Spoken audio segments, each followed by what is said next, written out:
Bismillahirrahmanirrahim. Assalamualaikum warahmatullahi wabarakatuh.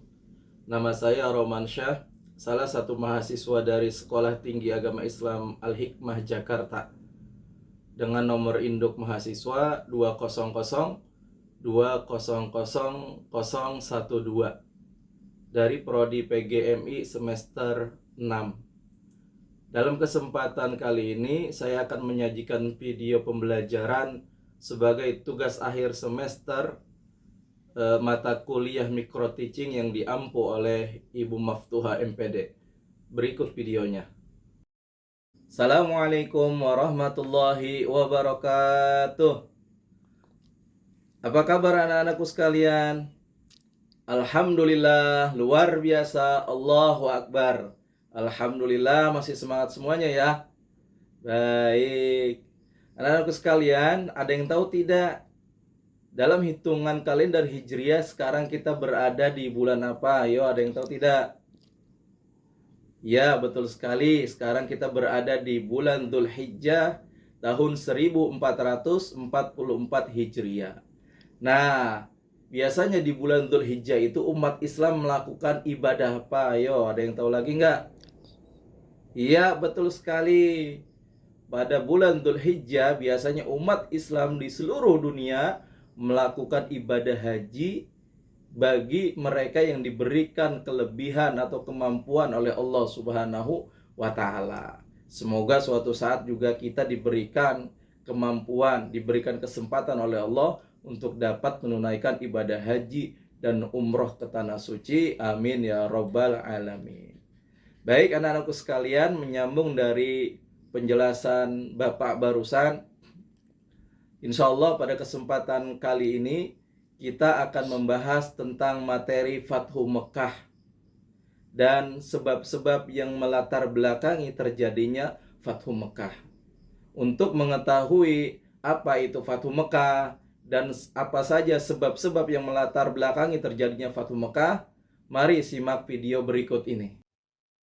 Baik anak-anak sekalian, mari sama-sama kita bahas tentang peristiwa Fathu Mekah dan sebab-sebab yang melatar belakangi terjadinya Fathu Mekah. Namun sebelum itu, mari sama-sama kita ketahui terlebih dahulu apa itu peristiwa Fathu Mekah.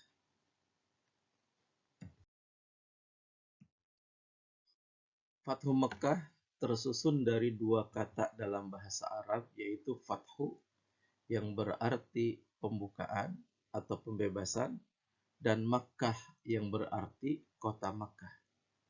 Jadi Fathu Makkah artinya pembebasan kota Makkah.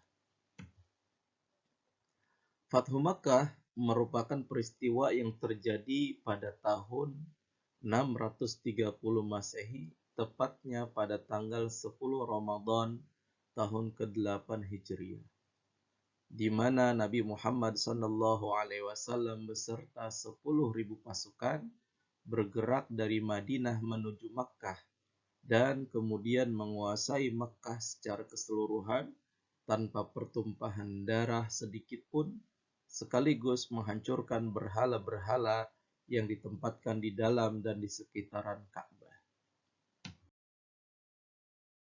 Lalu, apa yang menjadi penyebab terjadinya Fathu Makkah?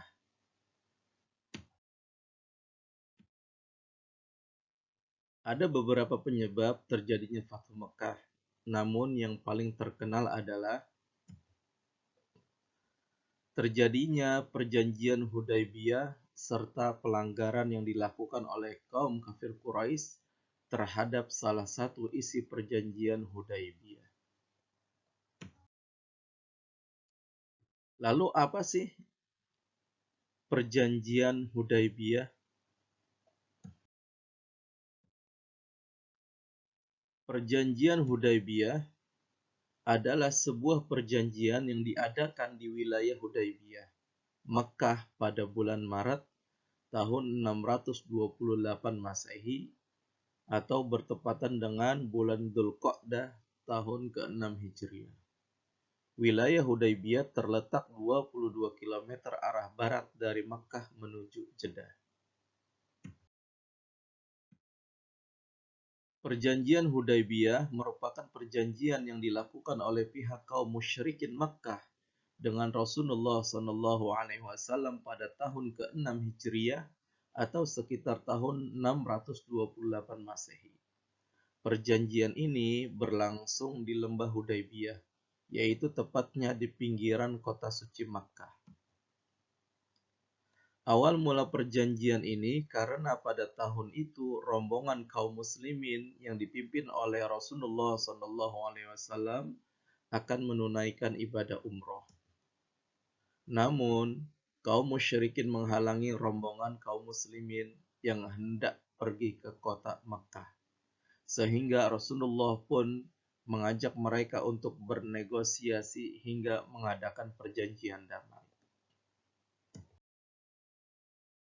Lalu, apa saja isi perjanjian Hudaybiyah dan poin-poin yang disepakati oleh Rasulullah dan kaum kafir Quraisy?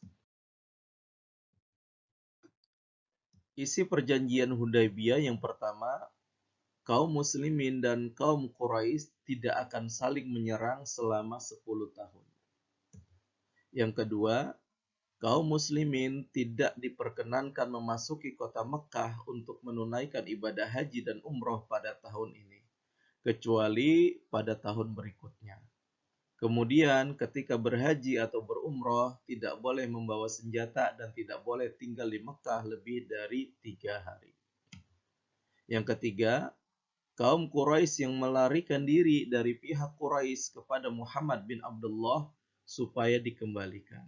Tetapi jika kaum muslimin yang datang kepada kaum Quraisy tidak boleh dikembalikan. Yang keempat, semua kabilah Arab bebas bersekutu dengan kaum muslimin atau kaum Quraisy. Kabilah yang bersekutu dengan salah satu pihak merupakan bagian daripada pihak tersebut.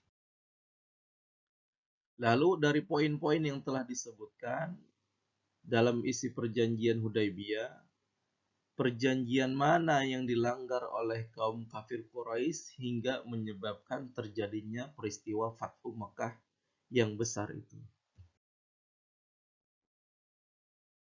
Nah, baru 2 tahun berjalan perjanjian damai tersebut, kaum kafir Quraisy melanggar poin pertama dari isi perjanjian Hudaybiyah, yaitu kaum muslimin dan kaum Quraisy tidak akan saling menyerang selama 10 tahun.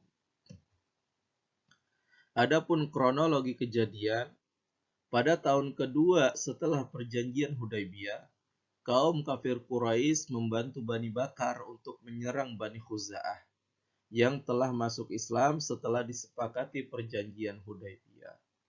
Perlu diketahui sebelumnya bahwasanya Bani Bakar dan Bani Khuza'ah ini bisa dikatakan musuh bebuyutan.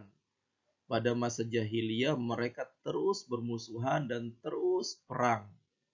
Bulan demi bulan, tahun demi tahun mereka terus bermusuhan, belum ada perdamaian. Nah, tatkala terjadi perjanjian Hudaybiyah, kemudian Bani Khuza'ah menyatakan diri ikut dengan kaum muslimin, yaitu masuk Islam. Maka ini membuat Bani Bakar sangat marah. Hingga mereka meminta bantuan kepada orang kafir Quraisy untuk menyerang Bani Khuza'ah. Nah, sehingga sebab peristiwa tersebut mengakibatkan sekurangnya ada 20 orang dari Bani Khuza'ah yang tewas dalam peristiwa penyerangan tersebut. Lalu mendengar pengkhianatan itu, Rasulullah SAW sangat marah hingga menyiapkan 10.000 pasukan guna membela Bani Khuza'ah dan membebaskan kota suci Mekkah dari cengkraman kaum kafir Quraisy. Nah, demikian sedikit penjelasan mengenai peristiwa Fathu Mekkah dan sebab-sebab yang melatar belakangi terjadinya peristiwa besar tersebut. Semoga kita dapat mengambil pelajaran yang sangat berharga dari peristiwa tersebut, bahwasanya Islam sangat menjunjung tinggi perbuatan menepati perjanjian dan sangat mencela perbuatan yang mengkhianati sebuah perjanjian. Wallahu ta'ala a'lam bishawab. Demikian, terima kasih. Nah, demikian video pembelajaran yang dapat saya sampaikan. Semoga bermanfaat. Kurang lebihnya saya mohon maaf. Wassalamualaikum warahmatullahi wabarakatuh.